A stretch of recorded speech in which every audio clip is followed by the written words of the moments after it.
I want to speak to you about a classical example of violence, oppression and persecution against women. Ქალზე ძალადობის, ჩაგვრის, დევნის ერთ კლასიკურ გამოვლენებაზე მინდა გესაუბროთ საქართველოსთან.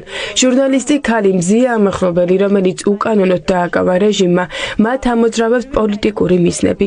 მზია ამახლობელის დაჩაგვრით, უსამართლო დაპატიმრებით მათ გაუგზავნეს შეტყობინება დანარჩენ ქალებს, რომ რეჟიმი მათ მიმართაც იქნება სასტიკი და დაუნდობელი, რომ დაისჯება ყველა ქალი, ვინც არ შეეგუება ამ ხელს და იბრძოლებს რუსული ანტიდემოკრატიული რეჟიმის წინააღმდეგ.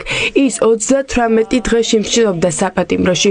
მის წინააღმდეგ არ არსებობს არანაირი მტკიცებულება. მის წინააღმდეგ არ არსებობს არანაირი მტკიცებულება, არ არსებობს დაზარალებული.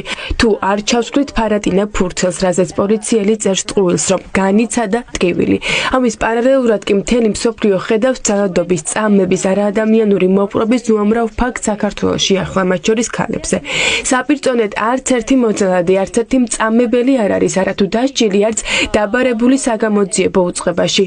და ბოლოს მინდა დავასრულო მარგარეტ ტეტჩერის სიტყვებით, თუ ფიქრობთ, რომ ქალს ქვეყნის მართვა არ შეუძლია, მაშინ ძალიან ცოტა გესმით პოლიტიკის შესახებ.